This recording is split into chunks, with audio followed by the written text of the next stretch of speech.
Hi all, welcome back to a new post today, and let's continue with our social issues for the TSPSC mains examination group 1 paper 3. Today let's look at corruption, caste conflict and also the problems of agricultural labor. So corruption definitely is a menace for the development of the country, and if India wants to be a developed country by 2047, one of the three most powerful countries in the world, as Prime Minister Narendra Modi says it, in this Amrit Kal period, that is from now till the 25 years up to our 100th year of independence, India has to deal with the strong and with corruption. So the government of India has already said that its commitment is towards zero tolerance against corruption and has taken several measures to combat corruption. We know that we have institutional measures, statutory measures, administrative measures to deal with various issues of corruption. Recently, systematic improvements have been made to provide for citizens-friendly services and reduce corruption, like the direct benefit transfer scheme to provide direct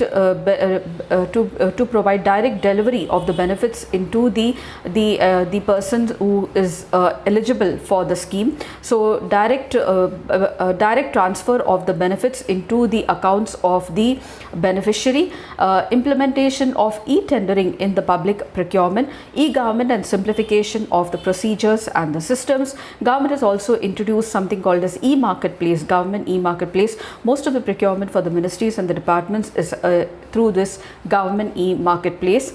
Discontinuation of the interviews in the recruitment to Group B and Group C posts in the Government of India. Invocation of the All India Service rules for retiring officials from the service in the public interest whose performance has been reviewed and it has been found unsatisfactory. All India Service rules and the Central Civil Service rules have been amended to provide specific timelines for the procedures related to disciplinary proceedings against corrupt officials. Prevention of Corruption Act 1988 has been amended in 2018 to criminalize not only the receiving of bribe but also giving of a bribe. Central Vigilance Commission through various orders and circulars has recommended adoption of an integrity pact to all the organizations in major procurement activities and to ensure effective and expeditious investigation wherever there is irregularity or misconduct. The institution of Lokpal has been created now, and it is dealing with it. It can also deal with complaints against the public servants under the Prevention of Corruption Act 1988. In addition, CVC as an apex integrity institution has adopted a multi-pronged strategy and approach to combat corruption, which encompasses punitive, preventive and also participatory vigilance. And recently, as an international way of dealing with corruption or international cooperation, you could say, the first anti-corruption working group meeting of the G20 was held in Gurugram, Haryana very recently in March 2023. And regarding the recent Corruption Perception Index of Transparency International, India is ranked 85. So the Transparency International report says that the case of India is particularly worrying because the country's score remains stagnant over the past decade, and some of the mechanisms which would actually help in reining or weakening of corruption have actually decayed and slowed down. There are concerns over the country's democratic status, fundamental freedoms and also institutional checks and balances that have decayed. The institution that ranks 180 countries has ranked India, that is on an index that is perceived level of public sector corruption according to the experts and business people, uses a scale of 0 to 100 in the Corruption Perception Index. 0 is highly corrupt and 100 is very clean. The Transparency International gives a ranking or the CPI score of 40 to India. In 2021, India ranked 26 with a CPI score of 40. The report highlighted that there are risks to the journalists and activists who bring to the fore various corruption cases. They have been victims of attacks by the police, political militants, criminal gangs, corrupt local officials. Civil society organizations that speak up against the government have been targeted with security, defamation, hate speech, sedition, and also the contempt of court charges as well, and with regulation and of the foreign funding. This is what the highlights of the Transparency International report says. Let's move on to the caste conflict. So caste is a very peculiar system of the Indian social system, and caste is a result of the varna and also the principle of purity and pollution in our caste in the Hindu religious system, which is based on varna. So the caste conflict refers to a conflict between two caste groups on a specific issue or groups of castes on a specific issue. In general, it is the effect of the problem of casteism. The recent focus especially has been shifting a lot towards caste-based politics, and caste has always played a very important role in electoral politics. We see dominant castes occupying many seats or berths in the cabinet or even the ministries. Also, whenever there are elections, there are many schemes and especially wooing of the voters, especially of the dominant caste groups especially, and the recent focus has been on OBC caste. So the focus of the caste politics has sharpened the divide, and this has led to various clashes in various states. Let's see some of the examples. The trigger of all these clashes have been many things: love affairs which have been clamped down by the Kap Panchayat, derogatory comments by the higher caste towards the lower caste or other caste groups, insults on the community icons, etc. Clashes recently broke out between the Gujjar and the Thakur communities in Gwalior, and this was due to the municipal elections, especially the nominating position. In Bundelkhand, in Chhatarpur, the Yadavs protested and some regarding certain comments by the Karni Sena. Dalit women face a lot of atrocities, especially in Uttar Pradesh and northern India. The Hathras incident cannot be forgotten, where a woman was sexually assaulted by the upper caste Thakur community. Caste politics has taken one other center stage because of OBC politics now, and this has brought many communities from the OBC fold to consolidate the position, and also has led to emergence of leaders from the OBC community who claim that they are pan-India OBC leaders.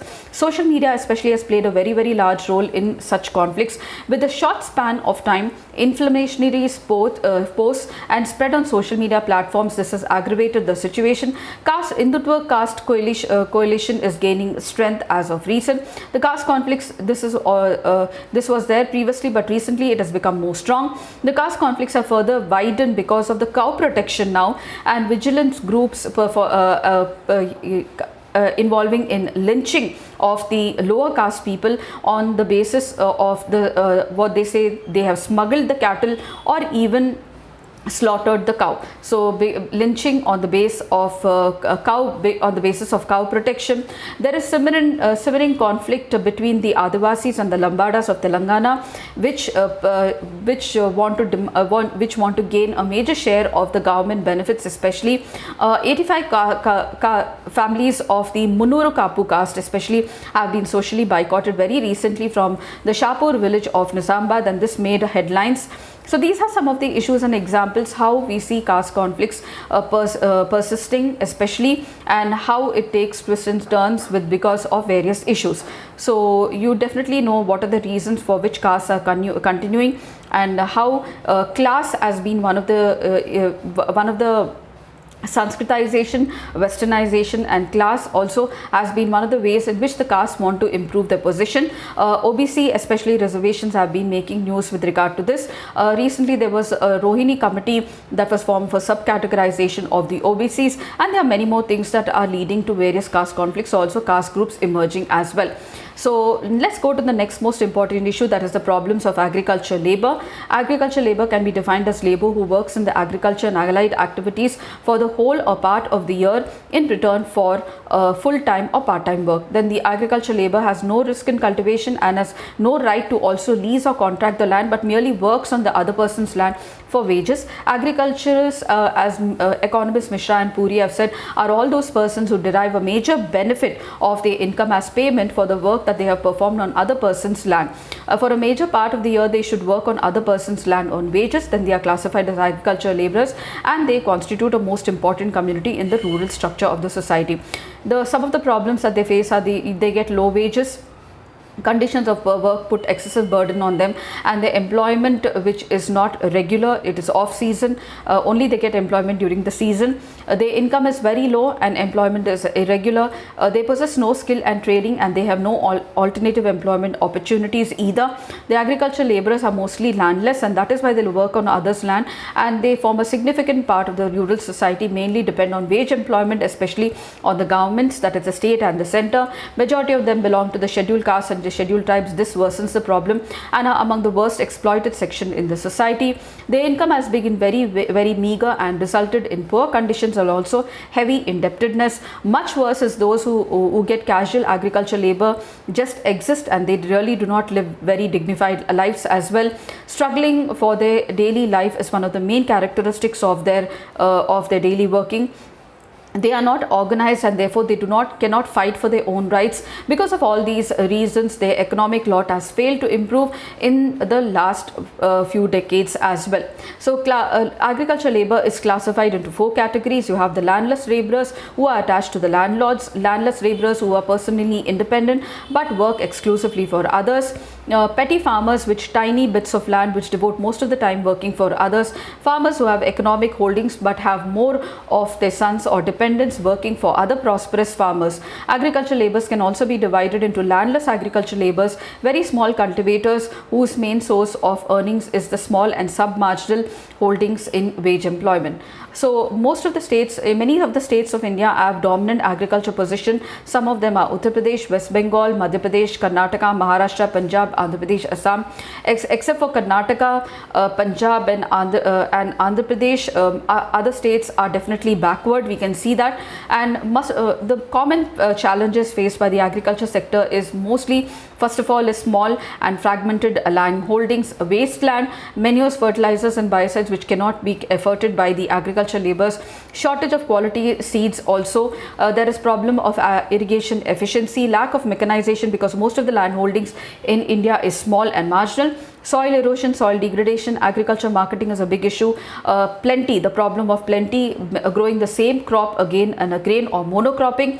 Inadequate storage facilities is another main problem plaguing the Indian agriculture sector. Inadequate transport, which is now being dealt with, especially scarcity of capital. If you see, India has more agriculture labor. So in 2011, it has 118.8 million cultivators and 144.3 million agriculture labor. In Telangana, almost 55.49% of the population is dependent on agriculture and allied sectors, and we know that Telangana is divided into 4 agroclimatic zones based on characteristics such as climate, rainfall, nature of soil, etc. You have the northern Telangana zone of Adilabad, Nizamabad, Karimnagar, central Telangana zone of Medak, Warangal and Khammam, southern Telangana zone of Rangareddy, Hyderabad, Nalgonda, Mahbubnagar, high altitude and tribal zone. Each of the zone has their own agriculture problems apart from the common problems affecting the agriculture sector. So I hope this information was really helpful to you all, and if you did, please do like, share, subscribe, and don't forget to comment, and I shall see you in my next post. Until then, very happy learning.